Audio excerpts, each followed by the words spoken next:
할매, 빨리 도망쳐. 뭔소? 뭔 소리예요? 할매. 김장하던 중 옆집 할아버지가 담장 너머로 다급하게 속삭였습니다. 전현이 김치에 약 넣었어. 어젯밤에다 들었어. 시간 없어. 빨리 뒷길로 빠져. 저는 귀를 의심했습니다. 마당에서 함께 김장하고 있는 건 다름 아닌 제 아들과 며느리였거든요. 그런데 아까 며느리가 맛보라고 건네준 김치 먹고 갑자기 어지러웠던 게 떠올랐습니다. 설마, 정말 설마. 저는 고무신도 제대로 못 신고 뒷담을 넘었습니다. 어머니! 뒤에서 며느리가 쫓아왔습니다. 논두렁에서 넘어졌습니다. 진흙탕에 온몸이 빠졌습니다. 며느리가 거의 따라잡았습니다.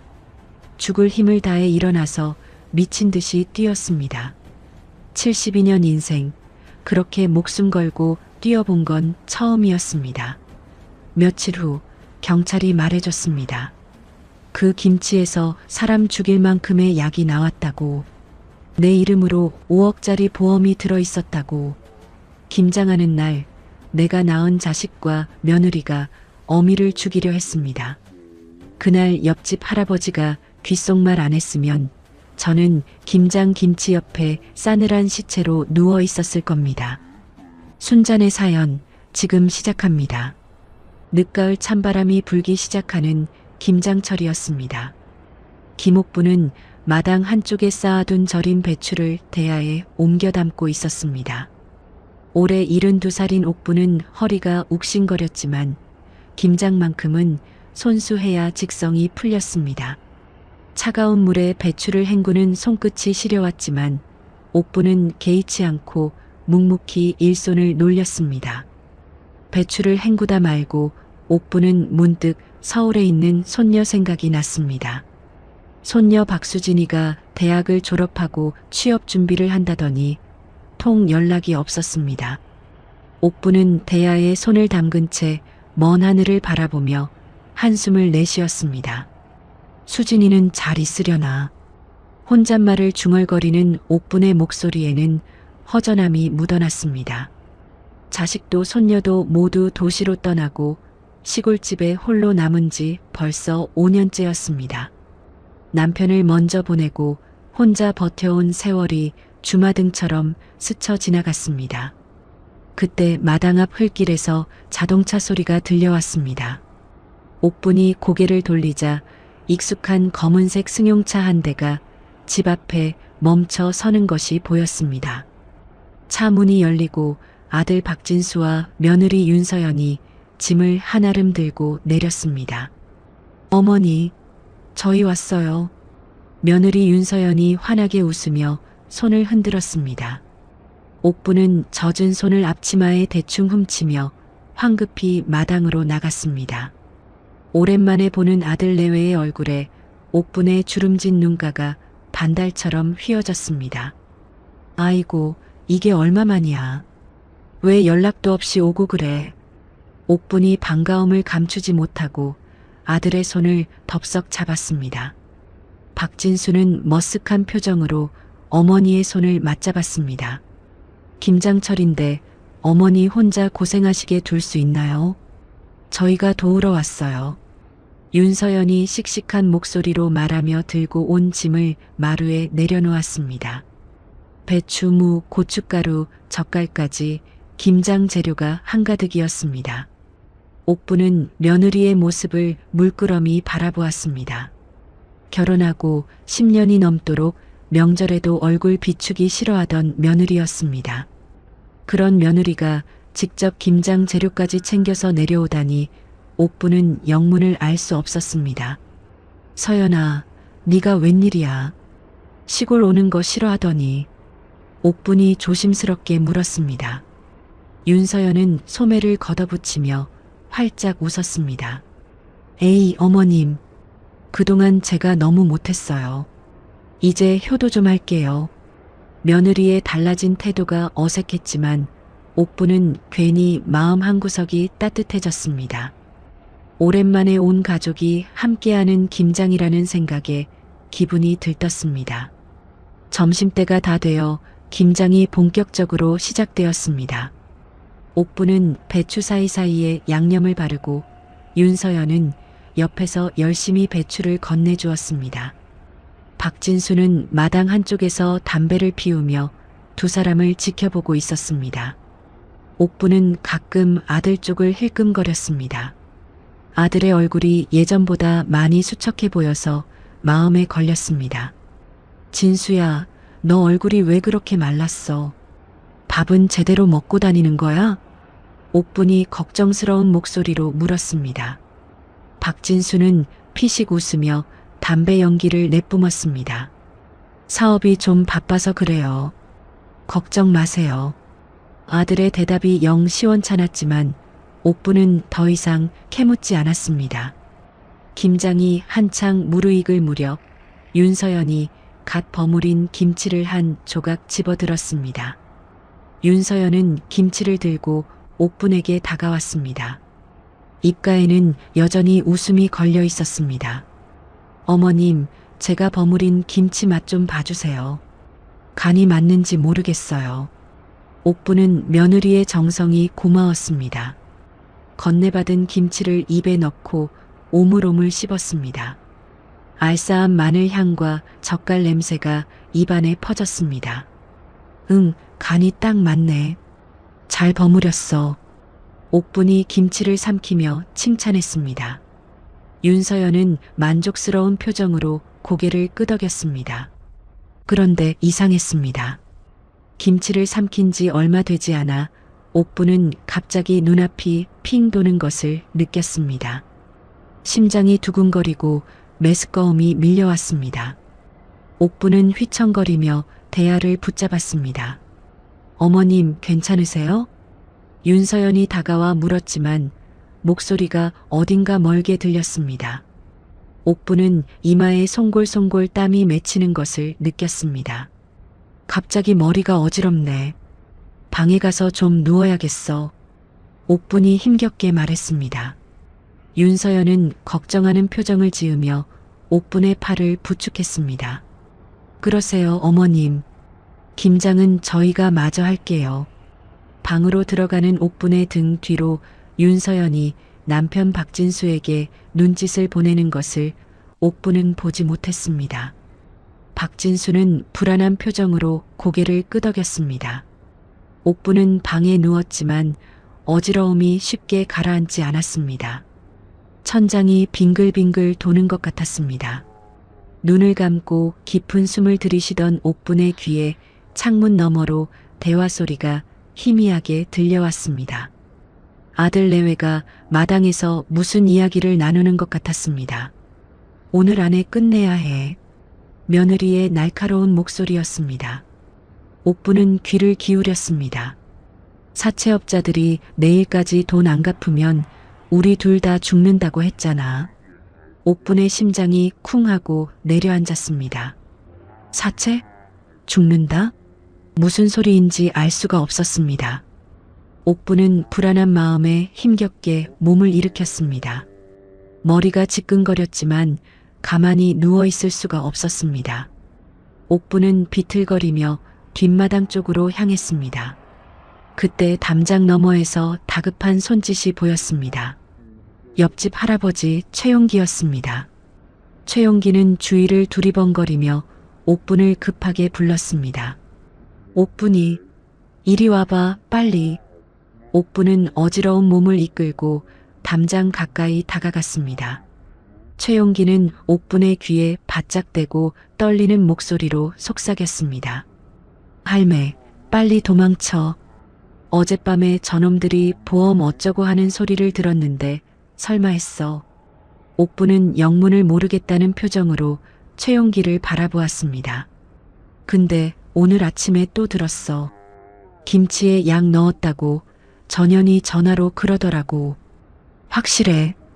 옥부는 귀를 의심했습니다. 김치에 약을 넣었다고? 내 며느리가? 용기 씨, 그게 무슨... 시간 없어. 빨리 뒷길로 빠져. 최용기의 눈빛이 절박했습니다. 옥부는 방금 먹은 김치 후에 찾아온 어지러움이 떠올랐습니다. 그리고 창문 너머로 들렸던 며느리의 차가운 목소리가 귓가에 맴돌았습니다. 등골이 서늘해졌습니다. 결혼 초에 며느리가 자신에게 무시당했다며 원망하던 눈빛이 스쳐 지나갔습니다. 설마, 정말 설마. 최용기의 다급한 눈빛을 마주한 옥부는 온몸이 얼어붙는 것 같았습니다. 머릿속이 하얘지고 심장이 미친 듯이 뛰었습니다. 믿고 싶지 않았습니다. 하지만 방금 먹은 김치 후에 찾아온 어지러움이, 그리고 창문 너머로 들렸던 며느리의 차가운 목소리가 최용기의 말을 뒷받침하고 있었습니다. 시간 없어. 뒷길로 빨리 빠져. 최용기가 다시 한번 재촉했습니다. 옥부는 정신을 차리고 뒷담 쪽을 바라보았습니다. 고무신 한 짝이 벗겨졌지만 신을 겨를이 없었습니다. 옥부는 어지러운 몸을 이끌고 있는 힘을 다해 낮은 뒷담을 넘었습니다. 그 순간이었습니다. 어머니, 뒤에서 며느리의 날카로운 목소리가 들려왔습니다. 옥부는 뒤돌아보지 않았습니다. 뒤돌아보면 다리가 굳어버린 것 같았습니다. 옥부는 앞만 보고 논두렁을 향해 뛰기 시작했습니다. 어머니, 어디 가세요? 윤서연의 목소리가 점점 가까워졌습니다. 옥부는 심장이 터질 것 같았습니다. 다리에 힘이 풀렸지만 멈출 수가 없었습니다. 뒤에서 발자국 소리가 점점 빨라지는 게 느껴졌습니다. 며느리가 쫓아오고 있었습니다. 논두렁에 접어들었을 때 옥분의 발이 헛디뎠습니다. 비가 온 뒤라 땅이 질퍽했습니다. 옥분은 그대로 앞으로 고꾸라지며 진흙탕에 온몸이 빠졌습니다. 차가운 진흙이 얼굴과 옷에 들러붙었습니다. 잡았다. 윤서연의 목소리가 바로 뒤에서 들렸습니다. 옥부는 공포에 질려 뒤를 돌아보았습니다. 며느리가 손을 뻗어 옥분의 발목을 잡으려는 순간 윤서연도 진흙에 발이 푹 빠졌습니다. 아씨! 윤서연이 욕을 내뱉으며 진흙에서 발을 빼려고 버둥거렸습니다. 옥부는 그 틈을 놓치지 않았습니다. 죽을 힘을 다해 진흙탕에서 몸을 일으켰습니다. 온몸이 진흙투성이었지만 상관없었습니다. 옥부는 뒷산 방향을 향해 다시 뛰기 시작했습니다. 이 늙은이가. 윤서연의 분노에 찬 목소리가 등 뒤에서 터져나왔습니다. 옥부는 듣지 못한 척 앞만 보고 달렸습니다. 논두렁을 지나 밭길로 접어들었습니다. 숨이 턱까지 차올랐습니다. 약 기운 때문인지 온몸에 힘이 빠지는 것 같았습니다. 하지만 멈추면 죽는다는 생각뿐이었습니다. 옥부는 이를 악물고 뛰었습니다. 72년 인생에서 이렇게 뛰어본 적이 없었습니다. 밭길을 지나 마을 뒷산 입구가 보였습니다. 정자 근처까지 거의 다 왔을 때 옥분의 다리가 풀렸습니다. 더 이상 한 발자국도 뗄 수가 없었습니다. 옥분은 그 자리에 털썩 쓰러졌습니다. 얼마나 시간이 흘렀을까요? 옥분은 희미한 의식 속에서 누군가 자신을 부르는 소리를 들었습니다. 옥분아, 옥분아, 정신 차려. 낯익은 목소리였습니다. 옥분이 눈을 떠보니 마을 이장 이말순의 얼굴이 보였습니다. 이말순은 밭에서 돌아오다가 쓰러진 옥분을 발견한 것이었습니다. 말순아. 옥분이 힘겹게 입을 열었습니다. 이말순은 진흙투성이가 된 옥분을 보고 깜짝 놀랐습니다. 아이고, 이게 무슨 꼴이야. 어디 다친 데는 없어? 이말순이 옥분을 부축해 일으켰습니다. 옥분은 이말순의 품에 안기듯 몸을 기댔습니다. 입에서는 중얼거리는 소리가 새어나왔습니다. 아들이, 며느리가, 김치에 나를 죽이려. 이말순은 옥분의 말을 알아들을 수가 없었습니다.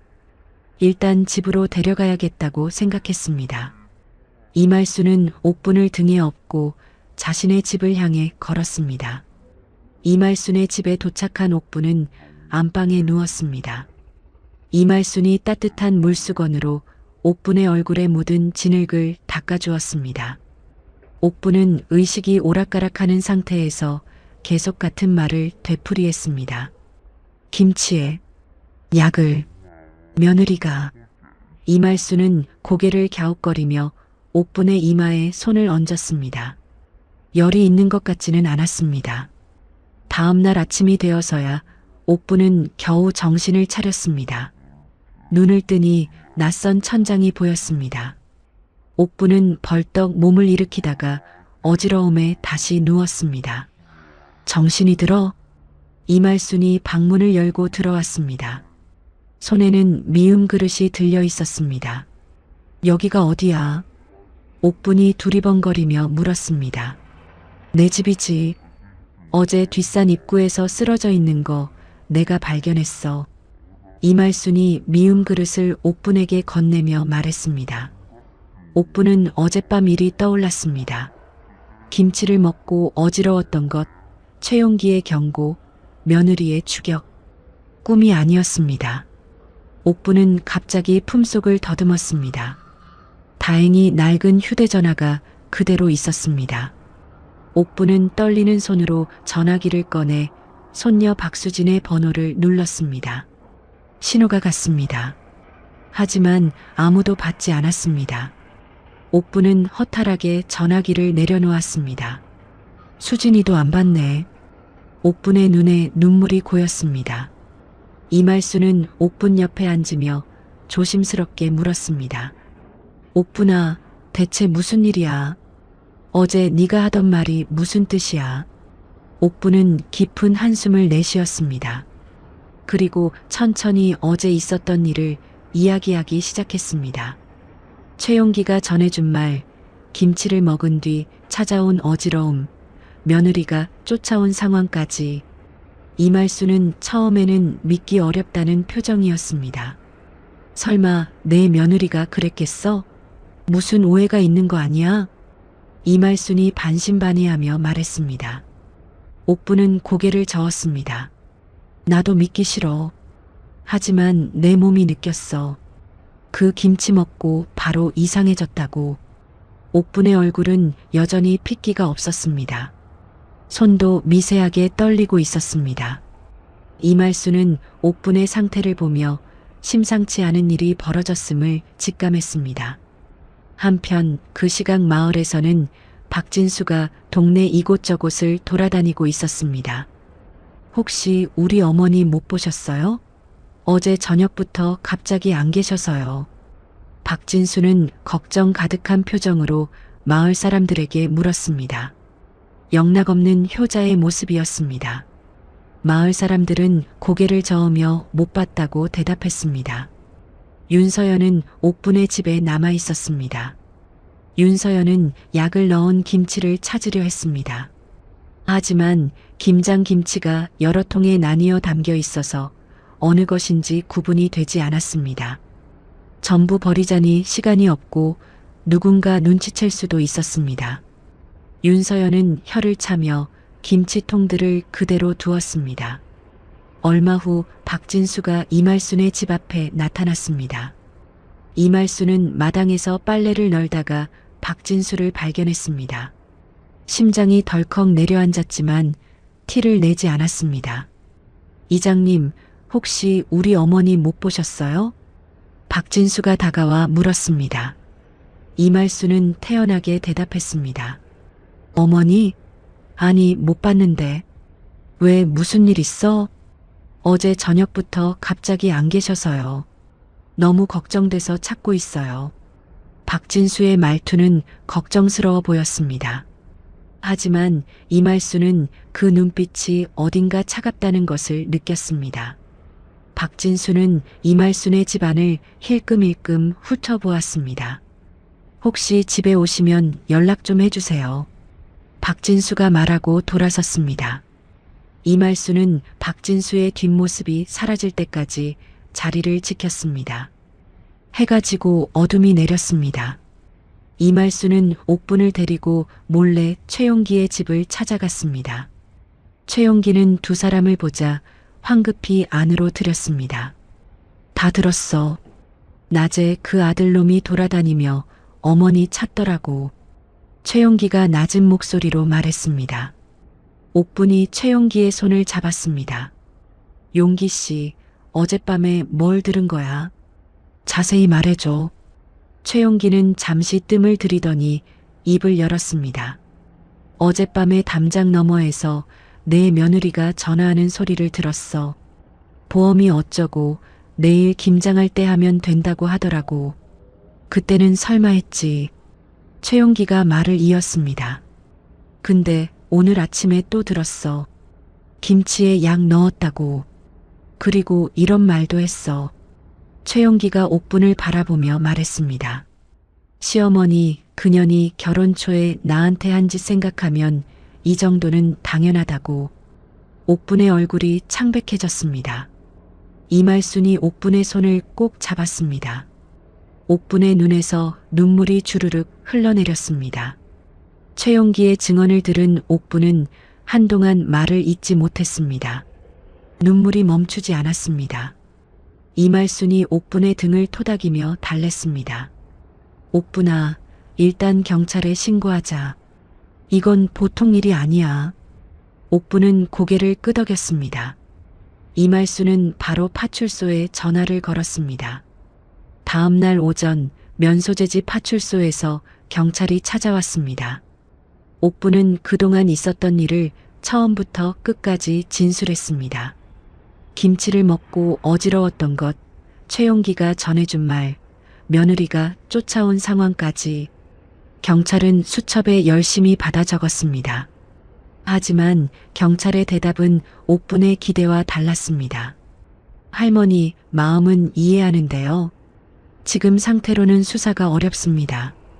젊은 경찰이 난처한 표정으로 말했습니다.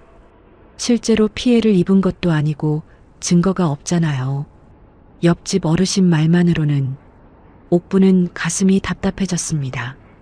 그럼 내가 죽어야 수사를 해준다는 거야? 옥분이 목소리를 높였습니다. 경찰은 당황하며 손사래를 쳤습니다. 그런 뜻이 아니라 일단 저희도 알아볼게요. 뭔가 나오면 연락드리겠습니다. 경찰은 그렇게 말하고 돌아갔습니다. 옥분은 허탈하게 자리에 주저앉았습니다. 이말순이 옥분의 어깨를 감싸 안았습니다. 힘내. 다른 방법을 찾아보자. 이틀이 지났습니다. 경찰에서는 아무런 연락이 없었습니다. 옥분은 이말순의 집에 숨어 지내며 불안한 나날을 보내고 있었습니다. 그날 오후 이말순의 휴대전화가 울렸습니다. 전화를 받은 이말순의 표정이 점점 굳어졌습니다. 뭐라고? 정말이야? 이말순이 다급하게 물었습니다. 전화를 끄는 이말순이 옥분에게 다가왔습니다. 옥분아, 내 조카 정민이한테서 전화 왔어. 이말순의 목소리가 떨리고 있었습니다. 조카 이정민은 시내 보험회사에서 보험 설계사로 일하고 있었습니다. 정민이가 회사 전산을 확인하다가 이상한 걸 발견했대. 옥분이 고개를 들었습니다. 뭔데? 내 이름으로 된 사망보험이 있대. 5억짜리. 옥분의 눈이 휘둥그레졌습니다. 뭐? 5억? 나는 보험 든 적 없는데? 옥분은 믿을 수가 없었습니다. 평생 보험이라고는 논 하나 들어본 적이 없었습니다. 수익자가 내 아들 박진수로 되어 있고 가입일이 석 달 전이래. 이말순이 말했습니다. 옥분은 머리가 띵했습니다. 석 달 전이면 아들 내외가 명절에 다녀간 직후였습니다. 그때 아들이 서류 정리한다며 신분증을 잠깐 빌려간 적이 있었습니다. 그때 신분증을. 옥분의 목소리가 떨렸습니다. 모든 것이 맞아떨어지고 있었습니다. 이틀 후 이정민이 직접 마을로 찾아왔습니다. 30살의 이정민은 이말순의 친정 조카였습니다. 이정민은 두꺼운 서류 봉투를 이말순에게 건넸습니다. 이모, 이거 보험 가입 서류 사본이에요. 위험을 무릅쓰고 몰래 빼왔어요. 이말순이 서류를 꺼내 옥분에게 보여주었습니다. 옥분은 떨리는 손으로 서류를 받아들었습니다. 서류에는 분명히 김옥분이라는 이름과 주민번호가 적혀 있었습니다. 하지만 서명란을 본 순간 옥분은 고개를 저었습니다. 이거 내 글씨가 아니야. 옥분이 단호하게 말했습니다. 도장도 달라. 내 도장은 네모난 건데 이건 동그란 거잖아. 누군가 옥분의 신분증을 복사하고 도장을 위조해서 보험에 가입한 것이 분명했습니다. 옥분은 분노로 온몸이 부들부들 떨렸습니다. 이놈들이 처음부터 작정을 하고 옥분이 이를 악물었습니다. 그때 최용기가 급하게 이말순의 집으로 뛰어들어왔습니다. 숨이 차서 헐떡거렸습니다. 말순아, 큰일 났어. 최용기가 다급하게 말했습니다. 마을에 낯선 여자가 돌아다니면서 옥분이를 찾고 있어. 옥분의 얼굴이 하얗게 질렸습니다. 낯선 여자? 누군데?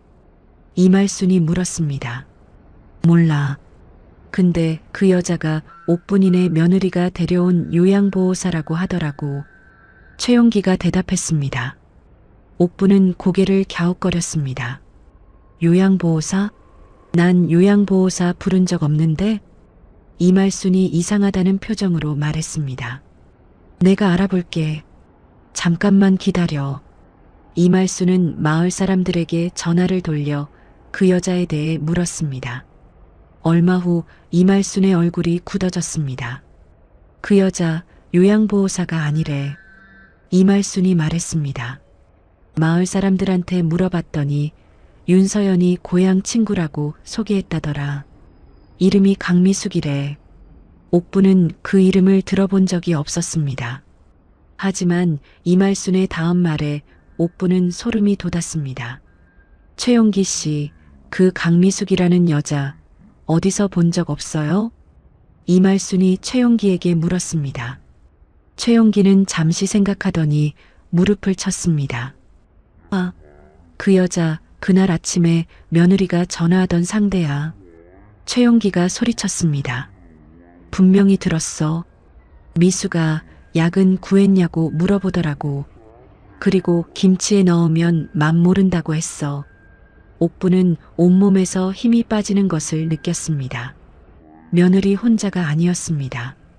처음부터 공범이 있었던 것입니다. 며느리는 이 모든 것을 치밀하게 계획했습니다.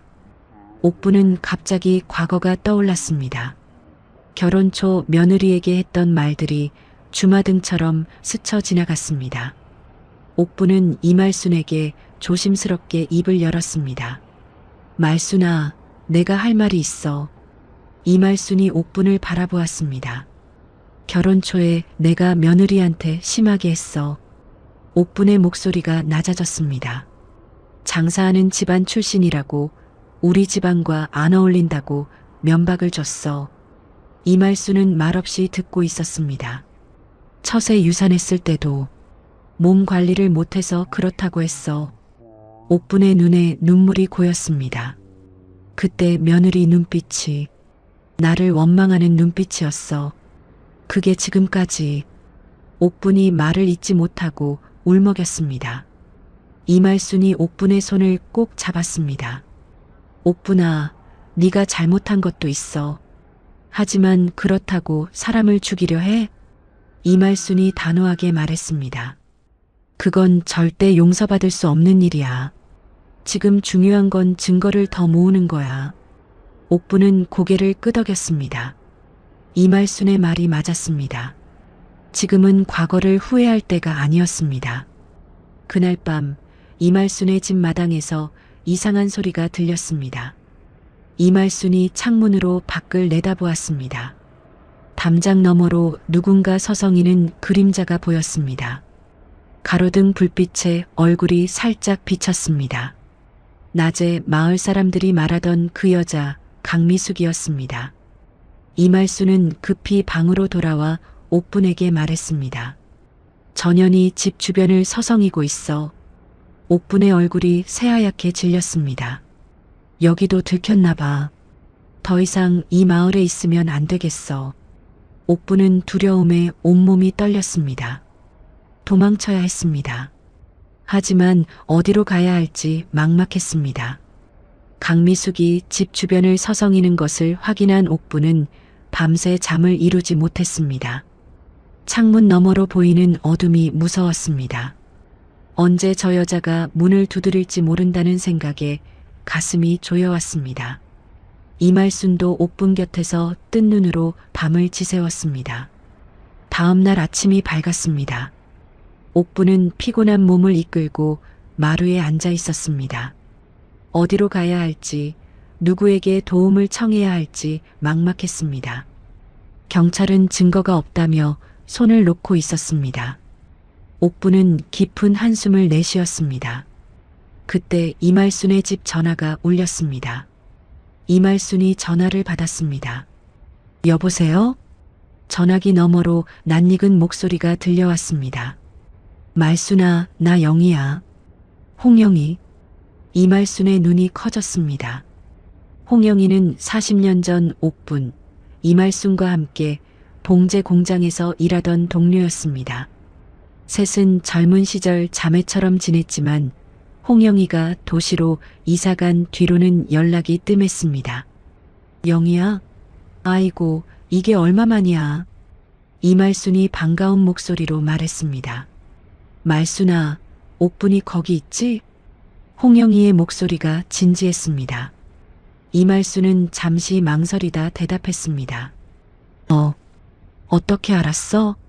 마을에 무슨 일이 있다고 소문이 돌더라고. 옥분이 며느리한테 쫓기고 있다면서? 홍영희가 말했습니다. 시골 마을에 소문이 퍼지는 건 순식간이었습니다. 홍영희는 아직도 고향 마을에 친척이 살고 있어서 소식을 들은 것이었습니다. 옥분이 바꿔줘. 홍영희가 말했습니다. 이말순이 옥분에게 수화기를 건넸습니다. 옥분은 떨리는 손으로 전화기를 받았습니다. 여보세요. 영희야? 옥분의 목소리가 떨렸습니다. 옥분아, 나야. 무슨 일인지 다 들었어. 홍영희의 따뜻한 목소리가 수화기 너머로 전해졌습니다. 옥분은 그 목소리를 듣자마자 눈물이 왈칵 쏟아졌습니다. 40년 전 함께 고생하던 시절이 떠올랐습니다.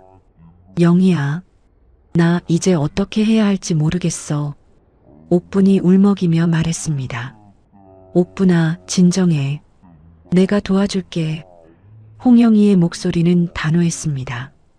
우리 아들이 검찰청에서 검사로 일하고 있어. 당장 도시로 올라와. 내 집에서 지내면서 법적으로 도움받을 수 있게 해줄게. 옥분은 귀를 의심했습니다. 뭐, 내 아들이 검사야? 응, 재원이가 검사야. 이런 일은 재원이가 잘 알 거야. 걱정 마. 홍영희의 말에 옥분은 한 줄기 희망이 보이는 것 같았습니다. 검사라면 경찰보다 더 확실하게 수사를 해줄 수 있을 것이었습니다. 영희야, 정말 고마워. 옥분이 눈물을 훔치며 말했습니다. 고마워하긴. 우리가 남이야? 빨리 올라와. 전화를 끄는 옥분은 이말순과 최용기에게 상황을 설명했습니다. 두 사람은 옥분이 도시로 피신하는 것이 좋겠다고 입을 모았습니다. 여기 있으면 위험해. 저 강미숙이라는 년이 계속 돌아다니고 있잖아. 최용기가 말했습니다. 영희 집에 가서 안전하게 지내면서 일을 해결하는 게 나아. 이말순도 고개를 끄덕였습니다. 옥분은 결심했습니다. 도시로 가기로. 그날 밤 옥분은 짐을 꾸렸습니다. 챙길 것이 별로 없었습니다. 낡은 옷가지 몇 벌과 신분증, 그리고 이정민이 가져다 준 보험 서류 사본이 전부였습니다. 옥분은 서류 봉투를 품에 꼭 안았습니다. 이것이 자신을 살릴 유일한 증거였습니다. 새벽 4시 이말순의 경운기가 조용히 시동을 걸었습니다. 옥분은 경운기 뒷자리에 몸을 웅크렸습니다. 하늘에는 아직 별이 떠 있었습니다. 칼바람이 볼을 스쳤지만 옥부는 개의치 않았습니다. 꽉 잡아. 출발한다. 이말순이 낮은 목소리로 말하고 경운기를 몰았습니다. 경운기는 덜컹거리며 어둠 속을 달렸습니다. 마을을 빠져나와 읍내로 향하는 길이었습니다. 얼마쯤 달렸을까요? 이말순이 백미러를 보다가 인상을 찌푸렸습니다. 옥분아, 뒤에 차가 따라오는 것 같아. 옥분이 뒤를 돌아보았습니다. 멀리서 헤드라이트 불빛이 보였습니다. 검은색 승용차 한 대가 뒤를 쫓아오고 있었습니다. 박진수의 차였습니다. 어떻게? 옥분이 다급하게 소리쳤습니다. 이말수는 이를 악물었습니다. 걱정 마. 이 동네 길은 내가 눈 감고도 달려. 이말수는 갑자기 핸들을 꺾어 좁은 샛길로 들어섰습니다. 경운기가 덜컹거리며 농로를 달렸습니다. 뒤따라오던 승용차는 좁은 길을 보고 잠시 멈칫했습니다. 이말수는 농로와 바퀴를 번갈아 달렸습니다. 어둠 속에서 길을 찾아 달리는 것은 쉽지 않았습니다. 하지만 이말수는 이 길을 수십 년간 다녀왔습니다. 경운기는 비틀거리면서도 앞으로 나아갔습니다. 한참을 달리고 나서야 뒤에 불빛이 사라졌습니다. 이말수는 안도의 한숨을 내쉬었습니다. 휴, 따돌린 것 같아. 옥분도 가슴을 쓸어내렸습니다. 목숨이 왔다 갔다 하는 순간이었습니다. 새벽 5시 반 읍내 버스터미널에 도착했습니다. 첫 차 버스가 막 출발 준비를 하고 있었습니다. 이말순이 옥분의 손을 꼭 잡았습니다. 조심해서 가. 도착하면 꼭 연락하고. 옥분은 이말순을 꼭 껴안았습니다. 말순아, 고마워. 네가 없었으면 난 벌써. 옥분이 말을 잇지 못하고 울먹였습니다. 이말순이 옥분의 등을 토닥였습니다. 울긴. 빨리 가. 버스 놓치겠다. 옥분은 손을 흔들며 버스에 올랐습니다. 버스가 출발하고 터미널이 점점 멀어졌습니다. 옥분은 창밖으로 손을 흔드는 이말순을 바라보다가 눈물을 훔쳤습니다. 3시간 후 옥분은 도시 버스터미널에 도착했습니다. 터미널 앞에서 홍영이가 손을 흔들며 기다리고 있었습니다. 머리에 흰서리가 내렸지만 40년 전 그 얼굴이 그대로였습니다. 옥분아. 홍영이가 달려와 옥분을 껴안았습니다. 옥분은 친구의 품에 안겨 펑펑 울었습니다. 서럽고 억울한 마음이 한꺼번에 터져나왔습니다. 됐어, 됐어. 이제 괜찮아. 홍영이가 옥분의 등을 쓰다듬으며 달랬습니다. 홍영이의 집은 도시 외곽의 조용한 아파트였습니다. 옥분은 따뜻한 방에 앉아 밥을 먹었습니다. 며칠 만에 먹는 제대로 된 식사였습니다. 홍영이는 옥분이 밥을 먹는 모습을 안쓰럽게 바라보았습니다. 저녁 무렵 홍영이의 아들 홍재원이 퇴근하고 집에 왔습니다. 40살의 홍재원은 키가 크고 인상이 반듯한 남자였습니다. 검찰청에서 10년 넘게 검사로 일하고 있었습니다. 어머니, 이분이 옥분 이모시죠? 홍재원이 옥분에게 인사했습니다. 옥분은 얼른 자리에서 일어났습니다. 아이고, 재원이가 이렇게 컸구나. 어렸을 때 내가 업어주기도 했는데. 옥분이 감회에 젖어 말했습니다. 홍재원은 옥분 앞에 앉으며 말했습니다. 이모, 어머니한테 사정은 들었어요. 가져오신 서류 좀 보여주시겠어요? 옥분은 품에서 보험 서류 봉투를 꺼내 홍재원에게 건넸습니다. 홍재원은 서류를 꼼꼼히 살펴보았습니다. 표정이 점점 굳어졌습니다. 이건 서명 위조가 확실하네요. 홍재원이 말했습니다. 무단으로 타인 명의의 보험에 가입한 것은 사기죄에 해당해요. 여기에 약물 투여까지 있다면 살인미수예요. 옥분의 눈이 커졌습니다. 살인미수. 그러니까 저놈들을 잡을 수 있다는 거야?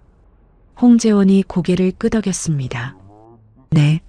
하지만 결정적인 증거가 더 필요해요. 홍재원이 옥분을 바라보며 물었습니다. 이모, 그날 드신 김치가 아직 남아있을까요? 옥분은 잠시 생각했습니다. 글쎄, 김장 김치가 여러 통에 나눠 담겨 있어서 홍재원이 말했습니다. 며느리분이 직접 버무린 김치통이 구분될까요?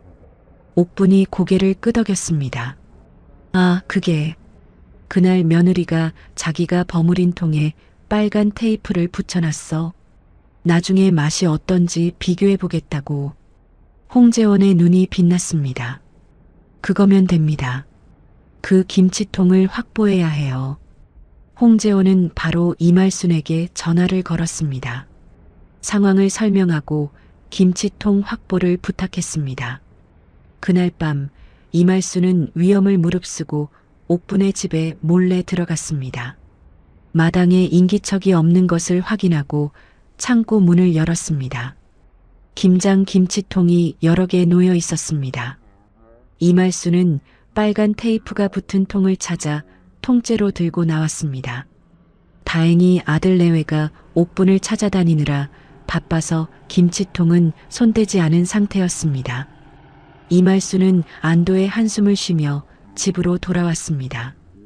이틀 후 김치통이 도시로 올라왔습니다. 홍재원은 즉시 김치를 국과수에 보내 감식을 의뢰했습니다. 일주일 후 감식 결과가 나왔습니다. 홍재원이 결과지를 들고 옥분에게 왔습니다. 그의 표정이 굳어 있었습니다.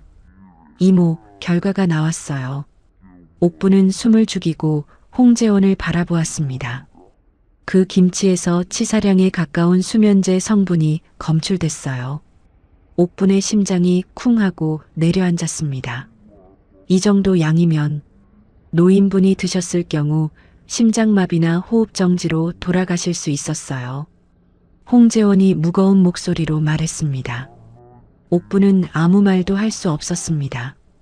그저 눈물만 흘러내렸습니다. 정말이었습니다. 내 아들과 며느리가 나를 죽이려 했습니다. 김장 김치에 약을 넣어서 김치에서 치사량의 수면제가 검출되었다는 감식 결과가 나온 후 상황은 급변했습니다. 검사 홍재원은 즉시 수사에 착수했습니다. 보험 서류의 서명 위조, 국과수 감식 결과, 그리고 최용기의 증언까지 모든 증거가 갖춰졌습니다. 감식 결과가 나온 지 3일 후 검찰은 체포영장을 발부받았습니다. 며느리 윤서연, 공범 강미숙, 그리고 아들 박진수, 세 사람 모두 살인미수 및 보험사기 혐의로 긴급 체포되었습니다. 체포 소식을 들은 옥분은 한동안 아무 말도 하지 못했습니다. 홍영희의 집 거실에 앉아 멍하니 허공을 바라보았습니다. 내 아들이 잡혀갔다. 그 사실이 믿기지 않았습니다. 옥분아, 괜찮아? 홍영희가 옥분의 손을 잡으며 물었습니다. 옥분은 고개를 끄덕였지만 눈에는 눈물이 가득했습니다. 괜찮아. 이제 끝난 거잖아. 옥분의 목소리가 떨렸습니다. 끝난 것이 맞았습니다. 하지만 마음 한구석은 찢어지는 것처럼 아팠습니다. 며칠 후 홍재원이 옥분을 찾아왔습니다. 조사 결과를 전하기 위해서였습니다. 홍재원의 표정은 무거웠습니다. 이모, 조사 결과가 나왔어요. 옥분은 긴장된 표정으로 홍재원을 바라보았습니다. 윤서연 휴대전화에서 강미숙과 나눈 문자 메시지가 발견됐어요. 그리고 통화 녹음도요. 홍재원이 말을 이었습니다. 모든 범행을 윤서연이 주도했어요. 강미숙은 수면제를 구해다 준 공범이고요. 옥분은 예상했던 대로라고 생각했습니다. 하지만 홍재원의 다음 말에 옥분은 충격을 받았습니다. 그리고 윤서연이 사채업자와 결탁했다는 사실도 밝혀졌어요. 옥분이 눈을 크게 떴습니다. 사채업자랑? 홍재원이 고개를 끄덕였습니다. 윤서연이 남편 박진수의 도박빚을 일부러 불렸어요. 사채업자한테 부탁해서요. 옥부는 이해가 되지 않았습니다. 왜 그런 짓을? 빚이 눈덩이처럼 불어나니까 남편을 협박할 수 있었던 거예요. 홍재원이 설명했습니다. 빚을 갚으려면 어머니 보험금밖에 방법이 없다고. 그래서 박진수가 범행에 가담하게 된 거예요. 옥부는 입을 다물지 못했습니다. 며느리가 그 정도로 치밀했다니. 처음부터 끝까지 계획된 범행이었습니다. 그럼 진수는 속은 거야? 옥분이 떨리는 목소리로 물었습니다. 홍재원은 잠시 말을 멈추었다가 대답했습니다. 처음에 박진수는 아내한테 속았다고 주장했어요. 울면서 그랬대요.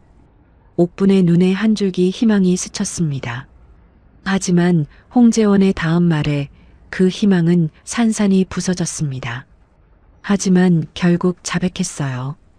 어머니가 약 기운에 쓰러지면 사고사로 위장하려 했다는 계획을 자기도 알고 있었다고요. 옥분의 얼굴이 일그러졌습니다. 알고 있었다. 내 아들이 내가 죽는 것을 알고 있었다. 옥분은 주먹으로 가슴을 쳤습니다.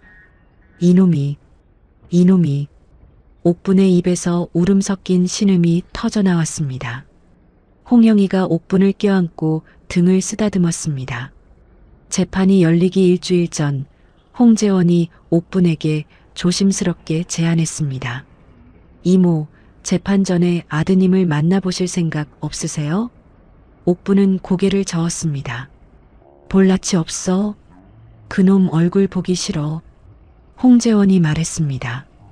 한 번쯤은 만나보시는 게 나중에 후회하실 수도 있어요. 옥분은 한참을 망설였습니다. 분노와 원망으로 가득 찬 마음이었습니다. 하지만 어딘가에서 작은 목소리가 들렸습니다. 그래도 내 아들인데, 내가 낳은 자식인데. 결국 옥분은 구치소 면회를 신청했습니다. 면회실은 차갑고 어두웠습니다. 옥분은 유리창 앞에 앉아 기다렸습니다. 심장이 미친 듯이 뛰었습니다. 잠시 후 문이 열리고 박진수가 들어왔습니다. 수의를 입은 아들의 모습에 옥분은 숨이 멎는 것 같았습니다. 불과 한 달 사이에 박진수는 몰라보게 수척해져 있었습니다. 광대뼈가 튀어나오고 눈 밑에는 짙은 그늘이 드리워져 있었습니다. 박진수가 유리창 너머로 어머니를 보는 순간 그의 눈에서 눈물이 쏟아졌습니다. 박진수는 유리창에 이마를 대고 무너지듯 울기 시작했습니다. 어머니. 박진수의 울음소리가 면회실에 울려 퍼졌습니다. 잘못했어요. 제가 미쳤어요. 용서해 주세요. 박진수가 울부짖었습니다. 옥분은 가슴이 찢어지는 것 같았습니다. 저렇게 우는 아들을 마지막으로 본 게 언제였을까? 초등학교 때 넘어져서 무릎이 까졌을 때 옥분의 눈에도 눈물이 고였습니다. 하지만 옥분은 이를 악물었습니다. 눈물을 삼키고 차갑게 말했습니다. 네가 내 아들이 맞냐? 박진수가 고개를 들었습니다. 눈물범벅이 된 얼굴로 어머니를 바라보았습니다. 어머니, 내가 너 낳을 때 3일 밤낮을 알았어. 젖 먹이느라 밤잠 설치고 등골 빠지게 일해서 대학까지 보냈어. 옥분의 목소리가 떨렸습니다. 근데 네가 나한테 한 게 뭐야? 김치에 약을 넣어? 돈 몇 푼에 애미를 죽여? 박진수가 바닥에 머리를 찢듯 고개를 숙였습니다. 죽을 죄를 지었어요. 어머니. 옥분은 더 이상 말을 잇지 못했습니다. 자리에서 벌떡 일어났습니다. 뒤돌아보지 않고 면회실을 나왔습니다. 뒤에서 아들의 울부짖는 소리가 들렸지만 옥분은 멈추지 않았습니다. 면회실 복도에서 옥분은 벽에 기대어 한참을 울었습니다. 세상에 이런 일이 있을 수가 있을까? 내가 낳은 자식이 나를 죽이려 하다니. 옥분은 하늘이 무너지는 것 같았습니다. 드디어 재판 날이 되었습니다. 법정에는 많은 사람들이 모여 있었습니다. 옥부는 증인석에 앉았습니다. 맞은편에는 수의를 입은 아들과 며느리, 그리고 강미숙이 앉아 있었습니다. 재판장이 옥분에게 질문했습니다. 증인, 그날 무슨 일이 있었는지 말씀해 주시겠습니까? 옥분은 떨리는 목소리로 그날 있었던 일들을 증언하기 시작했습니다. 김장을 하던 날 며느리가 건넨 김치, 갑자기 찾아온 어지러움, 옆집 할아버지의 경고, 가리고 목숨을 건 도망. 옥분이 증언하는 동안 방청석에서는 탄식과 한숨 소리가 터져 나왔습니다. 윤서연은 고개를 숙인 채 꼼짝도 하지 않았습니다. 박진수는 눈물을 흘리며 어머니를 바라보았습니다. 옥분의 증언이 끝난 후 최용기와 이말순도 증인석에 올랐습니다. 최용기는 담장 너머에서 들은 대화를 상세히 증언했습니다. 이말순은 쓰러진 옥분을 발견한 상황과 이후 있었던 일들을 설명했습니다. 검찰은 증거들을 하나하나 제시했습니다. 위조된 보험 서류, 국과수 감식 결과, 문자 메시지와 통화 녹음, 모든 증거가 피고인들의 범행을 가리키고 있었습니다. 마지막으로 검찰이 구형을 했습니다. 피고인 윤서연에게 징역 15년, 피고인 강미숙에게 징역 8년, 피고인 박진수에게 징역 7년을 구형합니다. 법정이 술렁였습니다. 윤서연의 얼굴이 새하얗게 질렸습니다. 박진수는 고개를 떨구고 어깨를 들썩이며 울었습니다. 일주일 후 판결이 내려졌습니다. 재판부는 범행의 계획성과 잔인함을 인정했습니다. 윤서연에게 징역 14년, 강미숙에게 징역 7년, 박진수에게 징역 6년이 선고되었습니다. 거의 구형대로였습니다. 판결이 끝나고 옥부는 홍영희, 이말순과 함께 법원 복도로 나왔습니다. 길고 긴 싸움이 끝났다는 생각에 다리에 힘이 풀렸습니다. 그때였습니다. 어머님, 뒤에서 다급한 목소리가 들렸습니다. 옥분이 뒤를 돌아보았습니다. 교도관에게 양팔을 잡힌 채 끌려가던 윤서연이 갑자기 몸을 비틀어 빠져나왔습니다. 그리고 옥분 앞으로 달려와 무릎을 꿇었습니다. 어머님, 제발 살려주세요. 윤서연이 바닥에 엎드려 울부짖었습니다. 한 번만 용서해 주세요. 항소심에서 선처해달라고 말씀해 주세요. 윤서연의 얼굴은 눈물과 콧물로 범벅이 되어 있었습니다. 머리카락이 헝클어지고 눈은 충혈되어 있었습니다. 며칠 전까지 시어머니를 죽이려 했던 여자의 모습이 아니었습니다. 옥부는 바닥에 엎드린 며느리를 차갑게 내려다보았습니다. 분노도 원망도 슬픔도 느껴지지 않았습니다. 그저 텅 빈 느낌뿐이었습니다. 옥부는 아무 말도 하지 않았습니다. 고개를 천천히 돌렸습니다. 끌고 가. 교도관들이 달려와 윤서연을 일으켜 세웠습니다. 윤서연은 끌려가면서도 계속 소리쳤습니다. 어머님, 어머님, 제발. 그 목소리가 점점 멀어졌습니다. 옥부는 뒤돌아보지 않았습니다. 홍영희와 이말순이 옥분의 양옆에 섰습니다.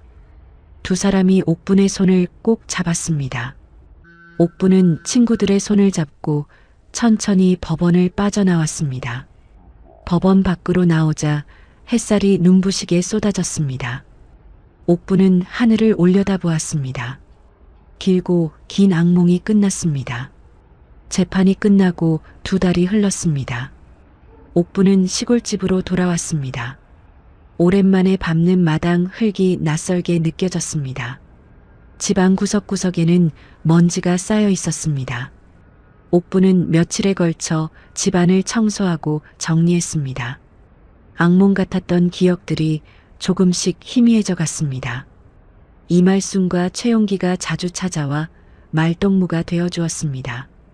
마을 사람들도 옥분에게 따뜻하게 대해주었습니다.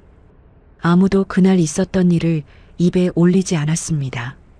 그저 평범한 일상처럼 대해주는 것이 옥분에게는 큰 위로가 되었습니다. 어느 날 오후 옥분은 마당에서 무청을 다듬고 있었습니다. 햇살이 따뜻했습니다. 바람이 불 때마다 나뭇잎이 바스락거렸습니다. 옥분은 오랜만에 마음이 편안했습니다.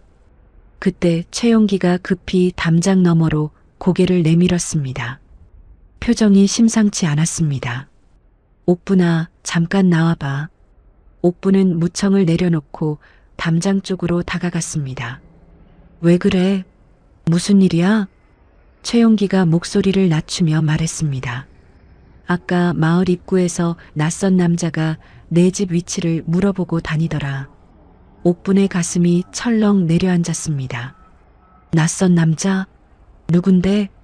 몰라. 한 번도 본 적 없는 사람이야. 나이는 40대쯤 되어 보이고 인상이 험하더라. 옥분은 불안한 예감에 휩싸였습니다. 설마 또 무슨 일이 생긴 것은 아니겠지. 옥분은 애써 마음을 진정시켰습니다. 다음 날 오전이었습니다. 옥분이 마루에 앉아 콩을 고르고 있는데 대문 앞에서 인기척이 났습니다. 고개를 들어보니 낯선 남자가 서 있었습니다. 40대 중반쯤 되어 보이는 남자였습니다. 머리는 빡빡 밀었고 눈빛이 매서웠습니다. 최용기가 말한 그 남자가 틀림없었습니다. 누구세요? 옥분이 조심스럽게 물었습니다.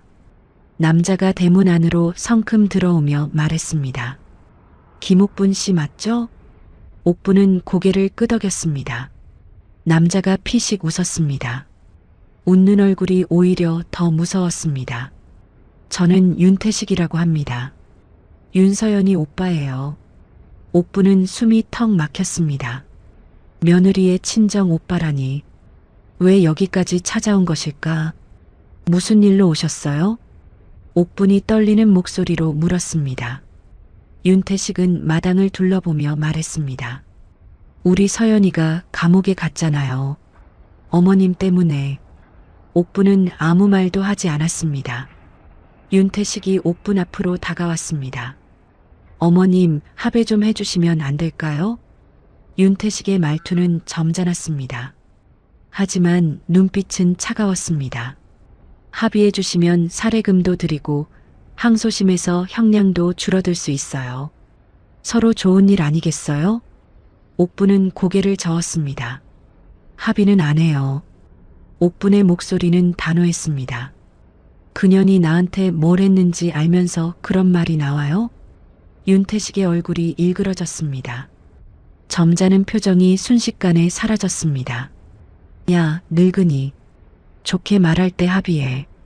윤태식의 말투가 돌변했습니다. 옥분은 물러서지 않았습니다. 합의 안 해요. 절대로. 윤태식이 이를 갈았습니다. 좋아. 두고 보자. 이 마을에서 평생 편하게 살 수 있을 것 같아? 윤태식은 그 말을 남기고 대문을 박차고 나갔습니다. 옥분은 다리가 후들거렸습니다. 그 자리에 털썩 주저앉았습니다. 다음 날 아침이었습니다. 옥분은 눈을 뜨고 마당으로 나갔습니다. 그리고 그 자리에 얼어붙었습니다. 마당 한가운데에 무언가가 놓여 있었습니다. 다가가서 보니 닭이었습니다. 목이 잘린 닭. 피가 마당 바닥에 번져 있었습니다. 옥분은 비명을 질렀습니다. 으악! 옥분의 비명소리에 이말순이 달려왔습니다. 마당을 보고 이말순도 얼굴이 하얗게 질렸습니다. 세상에, 이게 뭐야? 옥분은 온몸이 떨렸습니다. 어제 찾아왔던 그 남자가 한 짓이 분명했습니다. 이말순이 바로 경찰에 신고했습니다. 경찰이 와서 현장을 확인했습니다. 하지만 경찰의 대답은 답답했습니다. 할머니, 누가 했는지 증거가 없어요. 직접적으로 해를 가한 것도 아니고. 옥분이 답답해서 소리쳤습니다. 그 사람이 어제 와서 협박하고 갔다니까요. 경찰이 난처한 표정을 지었습니다. 협박만으로는 처벌이 어렵습니다. 일단 저희도 알아볼게요. 경찰은 그렇게 말하고 돌아갔습니다. 옥부는 허탈하게 그 자리에 서 있었습니다. 또 같은 상황이었습니다. 증거가 없다. 처벌이 어렵다. 옥부는 눈앞이 캄캄했습니다. 그날 이후로 옥부는 밤이 무서웠습니다. 잠을 이루기가 어려웠습니다. 작은 소리에도 벌떡 일어나 창밖을 살폈습니다. 언제 또 저 남자가 나타날지 모른다는 두려움이 옥분을 잠식했습니다. 며칠 후 한밤중이었습니다. 옥분은 겨우 잠이 들었다가 이상한 소리에 눈을 떴습니다. 똑똑똑 창문을 두드리는 소리였습니다. 옥분의 심장이 멎는 것 같았습니다. 숨을 죽이고 가만히 누워 있었습니다. 똑똑똑 소리가 다시 들려왔습니다. 옥분은 공포에 질려 이불을 뒤집어 썼습니다. 온몸이 부들부들 떨렸습니다. 입술을 꽉 깨물고 소리를 내지 않으려 했습니다. 얼마나 시간이 흘렀을까? 소리가 멈추고 정막이 찾아왔습니다. 옥분은 그날 밤 한숨도 자지 못했습니다. 이불 속에서 새벽이 오기만을 기다렸습니다. 동이 트고 나서야 옥분은 조심스럽게 이불을 걷었습니다. 떨리는 다리로 마당에 나갔습니다. 그리고 담벼락을 보는 순간 옥분은 그 자리에 주저앉았습니다. 담벼락에 빨간 페인트로 커다랗게 글씨가 쓰여 있었습니다. 합의 안 하면 죽는다. 옥분의 눈앞이 아득해졌습니다. 다리에 힘이 풀려 바닥에 주저앉았습니다. 입에서 신음이 새어나왔습니다. 아이고, 아이고. 옥분은 담벼락을 바라보며 울었습니다. 왜 나한테만 이런 일이 생기는 걸까? 재판도 끝났는데 왜 아직도 이런 일이? 얼마 후 소식을 들은 이말순과 최용기가 달려왔습니다. 두 사람은 담벼락의 글씨를 보고 분노했습니다. 이 천하의 못된 놈. 최용기가 주먹을 불끈 쥐었습니다. 이말순은 주저앉은 옥분을 부축해 일으켰습니다. 옥분아, 이러면 안 돼. 정신 차려. 이말순이 옥분의 어깨를 잡고 말했습니다. 옥분은 힘없이 고개를 저었습니다. 말순아, 나 이제 못하겠어. 너무 무서워. 옥분의 목소리가 힘없이 떨렸습니다. 이말순이 단호하게 말했습니다. 아니야. 여기서 무너지면 저놈 좋은 일이야. 우리가 방법을 찾자. 최용기가 무릎을 쳤습니다. 맞아. 내 아들 준호가 경비업체에서 일해. 그놈한테 연락해 볼게. 카메라도 설치하고 경비도 세우자. 옥부는 두 친구를 바라보았습니다. 김장날 도망칠 때도 도시로 피신할 때도 이 두 사람이 옆에 있었습니다. 옥부는 눈물을 닦았습니다. 고마워. 정말 고마워. 옥분이 두 친구의 손을 잡았습니다. 이말순이 옥분의 손을 꼭 쥐었습니다. 우리가 도와줄게. 이번에도 버텨내자. 옥분은 고개를 끄덕였습니다. 두려움이 아직 가시지 않았습니다. 하지만 혼자가 아니라는 것이 힘이 되었습니다.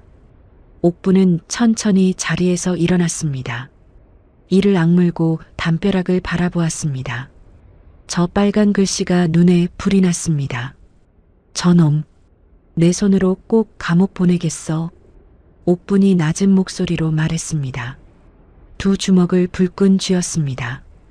이번에도 반드시 이겨내겠다고 다짐했습니다.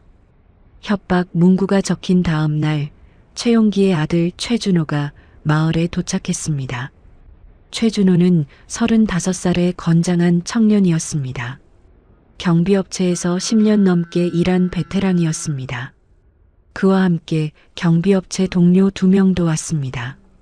최준호는 옥분의 집을 둘러보며 고개를 끄덕였습니다.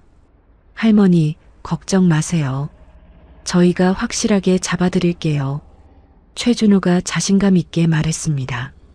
옥분은 고마운 마음에 눈물이 핑 돌았습니다. 고맙다, 준호야. 내 아버지가 연락해줘서 정말 다행이야. 옥분이 최준호의 손을 잡으며 말했습니다. 최준호와 동료들은 바로 작업에 들어갔습니다. 담장 4곳에 감시 카메라를 설치했습니다. 대문 앞, 뒷담, 마당, 창고 쪽, 어느 방향에서 접근해도 다 찍히게끔 설치했습니다. 이 카메라는 야간에도 선명하게 찍혀요. 어둠 속에서도 얼굴까지 나와요. 최준호가 설명했습니다. 옥부는 신기한 듯 카메라를 바라보았습니다. 카메라 설치가 끝나고 최준호와 동료들은 교대로 야간 경비를 서기로 했습니다. 낮에는 마을에서 지내고 밤에는 옥분의 집 근처에서 잠복하기로 했습니다. 이말순도 가만히 있지 않았습니다. 마을 청년회에 연락해 야간 순찰을 강화했습니다. 마을 청년 5-6명이 밤마다 돌아가며 마을을 순찰하기로 했습니다. 옥분이 집 근처에 수상한 사람 보이면 바로 연락해라. 이말순이 청년들에게 당부했습니다. 청년들은 고개를 끄덕였습니다. 마을 전체가 옥분을 지키기 위해 하나가 되었습니다. 옥분은 고마운 마음에 가슴이 뭉클했습니다. 평생 자식을 위해 살았지만 정작 자신을 지켜주는 것은 이웃들이었습니다. 첫째 날 밤이 지나갔습니다. 아무 일도 없었습니다. 둘째 날 밤도 마찬가지였습니다. 윤태식은 나타나지 않았습니다. 포기한 건가?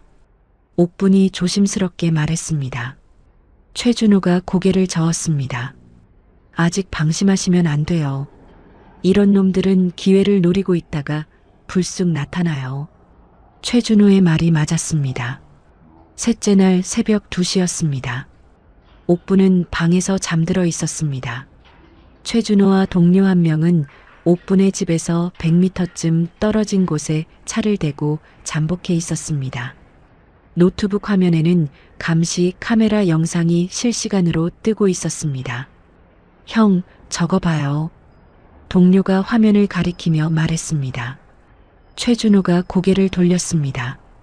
화면에 검은 옷을 입은 남자가 담장 쪽으로 다가오는 것이 보였습니다. 남자는 주위를 두리번거리더니 담장을 넘기 시작했습니다. 잡았다. 최준호가 낮은 목소리로 말했습니다. 최준호는 조용히 차 문을 열고 내렸습니다. 동료도 뒤따랐습니다. 다른 동료 한 명에게도 연락을 했습니다. 세 사람은 소리 없이 옥분의 집으로 접근했습니다. 담장 안에서 인기척이 났습니다. 남자가 마당에 내려선 것이었습니다. 최준호가 손짓으로 신호를 보냈습니다. 세 사람이 동시에 담장을 넘어 마당으로 뛰어들었습니다. 움직이지 마. 최준호가 고함쳤습니다. 마당에 서 있던 남자가 화들짝 놀랐습니다. 윤태식이었습니다. 손에는 빨간 페인트통이 들려 있었습니다. 윤태식은 순간 도망치려 했습니다. 담장 쪽으로 몸을 돌렸습니다. 하지만 이미 세 사람이 포위한 상태였습니다. 어디 가려고? 동료 한 명이 윤태식의 팔을 잡았습니다. 윤태식이 몸부림쳤습니다. 이 새끼. 윤태식이 악을 썼습니다. 최준호가 윤태식의 다리를 걸었습니다. 윤태식은 그대로 마당 바닥에 곤두박질 쳤습니다. 쿵, 둔탁한 소리가 났습니다. 꼼짝 마.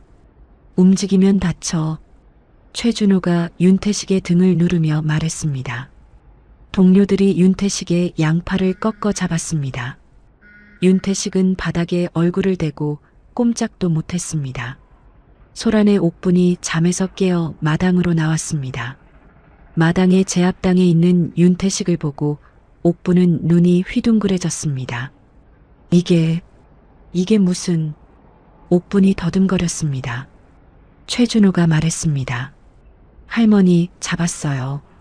이놈이 담장 넘어서 들어오는 거 다 찍혔어요.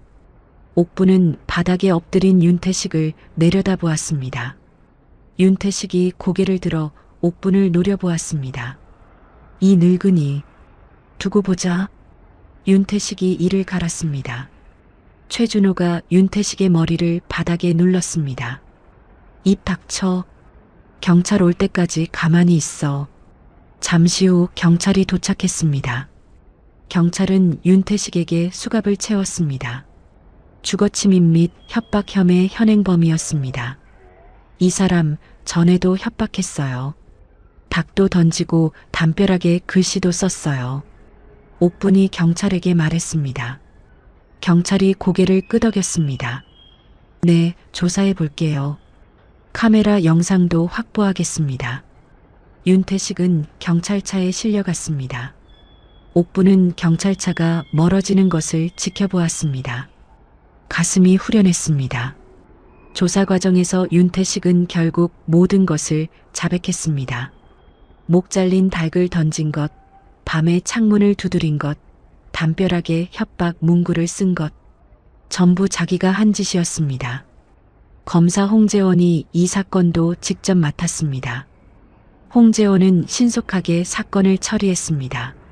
한 달 후 재판이 열렸고 윤태식은 협박죄와 주거침입죄로 징역 2년 6개월을 선고받았습니다. 이 정도면 다시는 접근 못할 거예요. 홍재원이 옥분에게 말했습니다. 옥분은 홍재원의 손을 꼭 잡았습니다. 재원아, 정말 고맙다. 네가 없었으면 어쩔 뻔했니? 옥분의 눈에 눈물이 고였습니다. 윤태식이 감옥에 갔다는 소식은 금세 퍼졌습니다. 감옥에 있던 윤서연에게도 소식이 전해졌습니다. 친정 오빠마저 자기 때문에 감옥에 갔다는 사실에 윤서연은 완전히 무너졌습니다. 며칠 후 옥분에게 편지가 도착했습니다. 보낸 사람은 윤서연이었습니다. 교도관 편에 시어머니께 전해달라고 부탁한 편지였습니다. 옥분은 편지 봉투를 손에 들고 한참을 바라보았습니다. 무슨 내용이 적혀 있을까? 사과? 용서를 구하는 말? 옥분은 편지를 뜯지 않았습니다. 그대로 마당으로 나갔습니다. 마당 한쪽에 마른 나뭇가지를 모아 작은 불을 피웠습니다. 옥분은 편지 봉투를 불 속에 던졌습니다. 편지가 타오르기 시작했습니다. 하얀 연기가 피어올랐습니다. 옥분은 편지가 재로 변하는 것을 지켜보았습니다. 이제 그년과는 완전히 끝이다. 옥분이 낮은 목소리로 말했습니다. 마지막 재가 바람에 날려 흩어졌습니다. 옥분은 깊은 숨을 내쉬었습니다. 며칠 후 마을 회관에서 작은 잔치가 열렸습니다. 마을 사람들이 옥분을 위해 준비한 위로 잔치였습니다. 이말순과 최용기가 앞장서서 준비했습니다. 마을 회관에는 음식이 가득 차려졌습니다. 잡채, 전, 나물, 막걸리. 마을 아낙네들이 정성껏 만든 음식들이었습니다. 옥분은 자리에 앉아 마을 사람들을 둘러보았습니다. 이말순, 최용기, 최준호, 그리고 멀리서 달려온 홍영이까지 모두 옥분을 위해 모인 사람들이었습니다. 옥분은 자리에서 일어났습니다. 그리고 이말순 앞에 무릎을 꿇었습니다. 옥분아, 이게 무슨 짓이야? 이말순이 황급히 옥분을 일으키려 했습니다. 옥분이 고개를 저었습니다. 말순아, 절 받아줘. 네가 없었으면 나는 죽었어. 옥분이 이말순에게 큰 절을 올렸습니다. 이말순의 눈에 눈물이 고였습니다. 옥분은 최용기에게도 절을 했습니다. 용기 씨, 그날 귓속말 안 했으면 난 벌써 이 세상 사람이 아니야. 평생 은인이야. 최용기가 멋쩍은 표정으로 옥분을 일으켜 세웠습니다. 됐어, 됐어. 다 이웃 아니야. 당연히 해야 할 일한 거지. 옥분은 최준호와 홍영희에게도 차례로 절을 올렸습니다. 마을 회관 안에 있던 사람들이 모두 눈시울을 붉혔습니다. 잔치가 무르익어갈 무렵이었습니다. 마을 회관문이 열리고 누군가 들어왔습니다. 사람들의 시선이 문 쪽으로 향했습니다. 젊은 여자였습니다. 24살쯤 되어 보였습니다. 얼굴이 눈물범벅이었습니다. 옥부는 그 얼굴을 보자마자 알아보았습니다. 심장이 쿵 하고 내려앉았습니다. 수진아. 옥분의 입에서 떨리는 목소리가 새어나왔습니다. 손녀 박수진이었습니다. 그동안 연락이 닿지 않던 손녀가 눈물을 흘리며 서 있었습니다. 박수진이 옥분을 발견하고 달려왔습니다. 할머니 앞에 무릎을 꿇었습니다. 할머니. 박수진이 울음을 터뜨렸습니다. 옥분은 손녀를 바라보며 아무 말도 하지 못했습니다. 그저 눈물만 흘러내렸습니다. 마을 회관에 정적이 흘렀습니다. 모든 사람들의 시선이 문 앞에 선 젊은 여자에게 향했습니다. 손녀 박수진이었습니다. 눈물 범벅이 된 얼굴로 할머니를 바라보고 있었습니다. 박수진이 옥분에게 다가왔습니다. 그리고 할머니 앞에 무릎을 꿇었습니다. 이마를 바닥에 대고 엎드렸습니다. 할머니, 죄송해요. 정말 죄송해요. 박수진의 울음소리가 마을 회관에 울려 퍼졌습니다. 옥부는 손녀를 내려다보며 아무 말도 하지 못했습니다. 가슴이 먹먹했습니다. 그동안 연락도 못 드리고 이런 일이 있는 줄도 몰랐어요. 박수진이 울먹이며 말했습니다. 뉴스에서 봤어요. 엄마 아빠가 할머니한테 그런 짓을.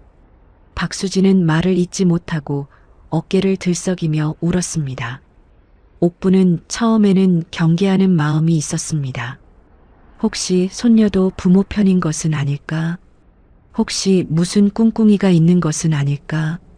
하지만 바닥에 엎드려 우는 손녀의 모습을 보니 마음이 녹기 시작했습니다.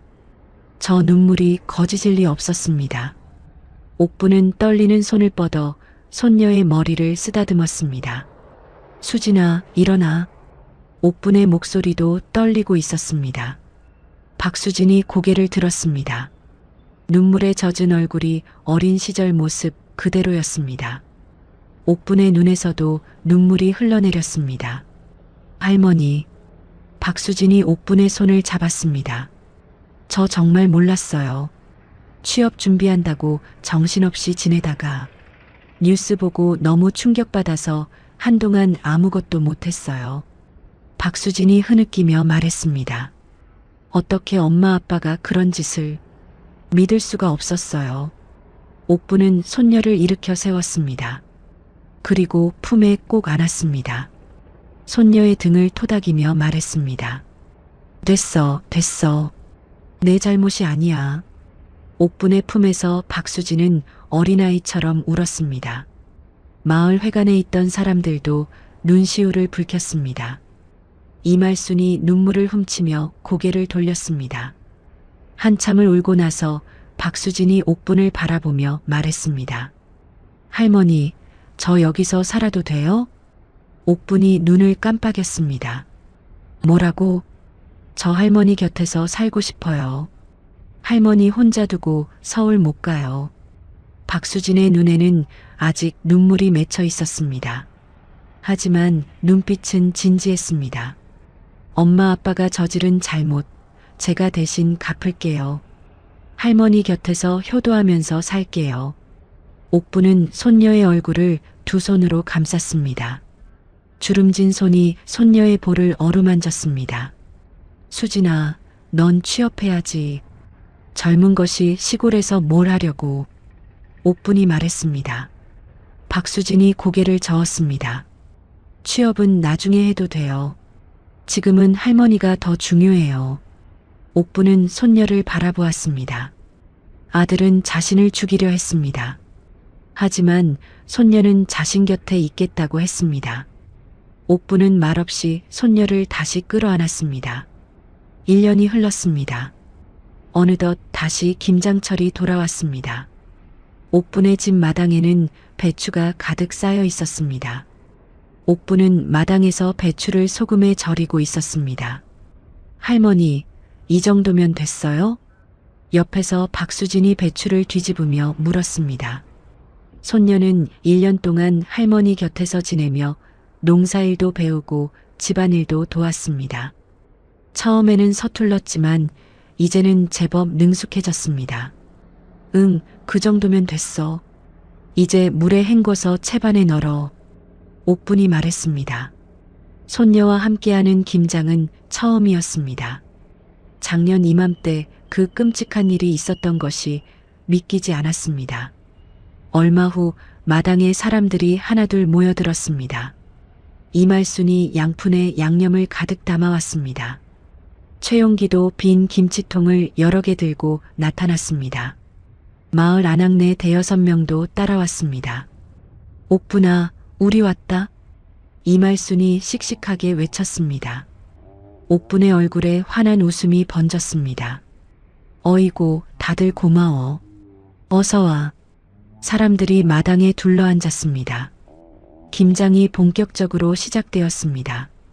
배추에 양념을 바르고 김치통에 차곡차곡 담았습니다.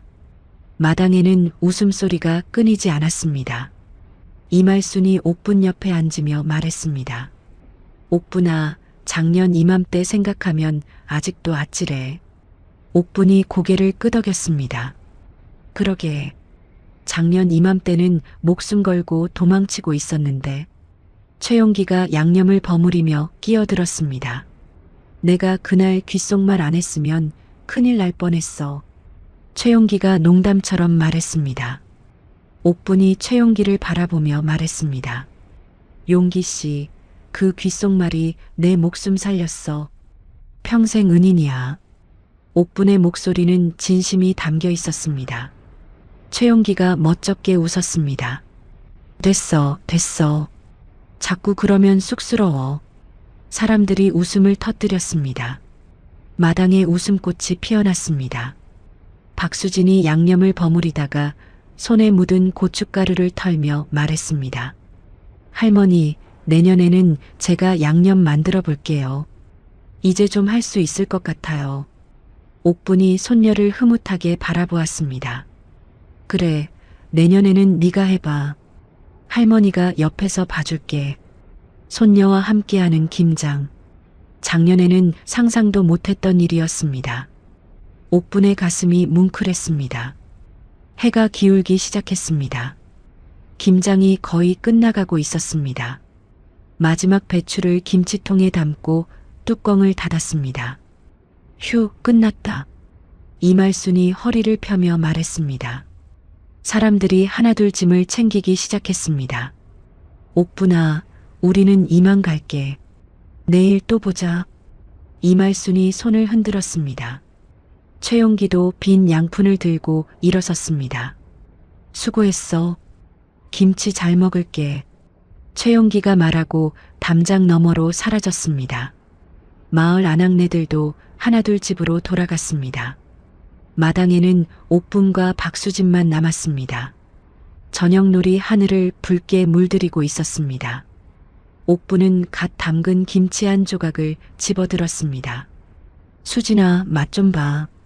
옥분이 손녀에게 김치를 건넸습니다. 박수진이 김치를 받아 입에 넣었습니다. 아삭아삭 씹는 소리가 났습니다. 맛있어요. 할머니 김치가 최고야. 박수진이 엄지를 치켜 세웠습니다. 옥분도 김치를 한 조각 입에 넣었습니다. 익숙한 맛이었습니다. 작년에 먹다가 쓰러질 뻔했던 그 김치와는 달랐습니다. 옥분은 손녀의 손을 잡았습니다. 수진아, 네가 와주지 않았으면 할머니는 정말 외로웠을 거야. 옥분의 목소리가 떨렸습니다. 박수진이 할머니의 손을 꼭 쥐었습니다. 할머니, 이제 제가 평생 곁에 있을게요. 절대 혼자 안 둘게요. 손녀의 말에 옥분은 눈물이 핑 돌았습니다. 하지만 슬픈 눈물이 아니었습니다. 고맙고 행복한 눈물이었습니다. 밤이 깊어졌습니다. 손녀는 안방에서 잠이 들었습니다. 옥분은 자신의 방에 누워 창밖을 바라보았습니다. 창문 너머로 별이 총총히 떠 있었습니다. 옥분은 지난 1년을 되돌아보았습니다. 김장하던 날 목숨을 건 도망, 도시에서의 숨어 지내기, 기나긴 재판, 그리고 며느리 오빠의 협박까지. 너무나 힘든 시간이었습니다. 하지만 그 시간 속에서 옥부는 깨달았습니다. 평생 자식을 위해 살았지만 정작 자신을 지켜준 것은 자식이 아니었습니다. 옆집 할아버지 최용기, 오랜 친구 이말순, 봉제 공장 동료 홍영희, 이웃과 친구들이 목숨을 걸고 자신을 지켜주었습니다. 그리고 이제는 손녀가 곁에 있었습니다. 부모의 죄를 대신 갚겠다며 찾아온 손녀. 옥부는 더 이상 혼자가 아니었습니다. 옥부는 조용히 눈을 감았습니다. 마음이 평온했습니다. 내일도 해가 뜨면 일어나서 손녀와 밥을 지을 것입니다. 이웃들과 인사를 나눌 것입니다. 그렇게 하루하루를 감사하며 살아갈 것입니다. 창밖에서 바람이 불어왔습니다. 나뭇잎이 바스락거리는 소리가 들렸습니다. 옥부는 그 소리를 들으며 편안하게 잠이 들었습니다. 작년 김장철, 옥부는 죽을 뻔했습니다. 올해 김장철, 옥부는 다시 살아났습니다. 옆집 할아버지의 귓속말 한마디가 목숨을 살렸습니다. 그리고 이웃들의 사랑이 삶을 지켜주었습니다. 김옥분의 마당에는 내년에도 배추가 쌓일 것입니다. 손녀와 함께, 이웃들과 함께, 그렇게 김장은 계속될 것입니다. 삶도 계속될 것입니다. 경로당 문이 벌컥 열리더니